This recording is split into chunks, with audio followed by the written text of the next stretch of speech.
I'm Glenn Flickenger of 21st Century Consulting, and today I'm with Jeff Harding of Harding Consulting Services. Jeff, you've been in the industry a long time. You have a lot of experience with cow comfort. We're standing in Pennsylvania in July. It's hotter than blazes. We need rain. Everybody wants milk. And so what are some of the things that you would suggest dairymen think about, some fundamentals in cow comfort, and what are some of the most important things we can do for a cow to increase milk production? So great question, Glenn. Certainly in the summertime we have to understand the value of cow cooling, and cow comfort plays a big part in that. We really need to try to have sprinklers and fans on our cows, both, and the water is really as important or more important than the fans, frankly.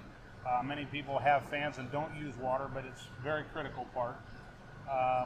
Cow comfort's so important in terms of from a lameness perspective, because if we don't get those cows off their feet, we need to have that cow laying down 12 to 13 hours a day, and if it's too hot they want to bunch and they don't lay down, and so it costs us milk production, it costs us feed intake.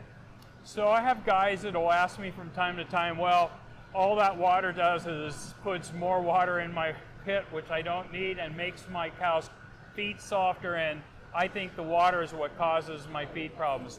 How would you comment to that? So I've certainly heard that before myself. Reality is a lot of that water actually evaporates when it's really hot before it hits the ground anyway. We think about all that water going down, but a lot of it when it's hot is going to evaporate.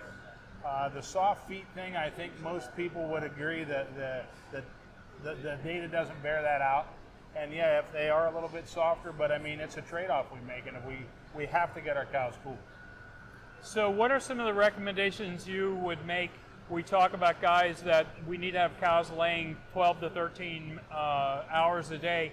What are some of the recommendations that you would make to a dairy farmer to get his cows to lay down more? What are some of the basics? So I think the basics, one thing is obviously if we can have fans blowing over at the level of the cow, so down where 3 feet or basically where her head's at. Let's make sure we have air down there. Let's make sure we have enough fans. Let's make sure we have inlets, so we're looking at a freestall barn here, but where we've got good openings right at the cow level, which is awesome. I think make sure the cows are well bedded, and this is a great example of a time where bedding more times per week encourages those cows to lay down. So instead of maybe bedding once a week or twice a week, maybe we bed 3 or 4 times a week, which is going to encourage them to go to those beds and use those stalls. So when you walk in a barn and you're troubleshooting or you're trying to help a guy get his cows more comfortable, what are some of the things you look at fans? You said about angle, but when you walk in, just because we have fans in a barn doesn't mean they're doing anything. What are some of the things you look at? So again, that's a good question, Glenn. One thing is make sure the fans are clean, that the blades are clean, so we are getting the airflow we think we need. Generally, you know, there are plenty of experts or advice out there on how far apart to position fans, but we need to, roughly, we get about 8 to 10 feet for every foot of diameter of a fan. So again, if you've got a 100-foot row of stalls and 2 fans, you're not going to get them covered. So what else? Fan placement, fan spacing, water, sprinklers. A lot of times we'll look at their sprinkler systems.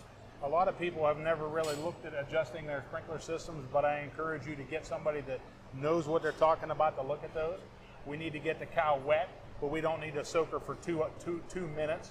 About a minute to a minute and a half will be adequate water to get that cow wet. When it's really hot, we ought to be doing it every 5 or 6 minutes. When it's 70 degrees, we probably only need to do it every 10 or 12 or 15 minutes. Yeah, one of my idiosyncrasies in the summer are fans. And it drives me nuts that the volume that is decreased by a dirty fan, and we didn't clean them. And the other one is we have them up and they're blowing straight ahead and they don't even get to the cow. Right. And so, you know, ventilation to me just drives me crazy. You and I both see barns that are incredibly ventilated. Cows are laying down when it's 95 degrees and you know they're comfortable when they're doing that. Right. But those men have taken, and women have spent time thinking about fan placement, volume, right, and they've spent the money. You and I have had conversations off camera about the fact that investment in fans is a return on investment. It's not an expense, it's an ROI. Exactly. Some parting thoughts on recommendations, comments you'd make to people about cow comfort in the summer? Well, I think the big thing is take it seriously. And we say, well, it doesn't get that hot here in Pennsylvania. Well, it's damn hot today. And it only takes a couple of days or a few days and we set that cow back. And so for the minimal investment it takes to do it, invest the money and do it. Thank you very much. I'm with Jeff Harding of Harding Consulting Services. I'm Glenn Flickenger from 21st Century Consulting, and that's our opinion. Thank you.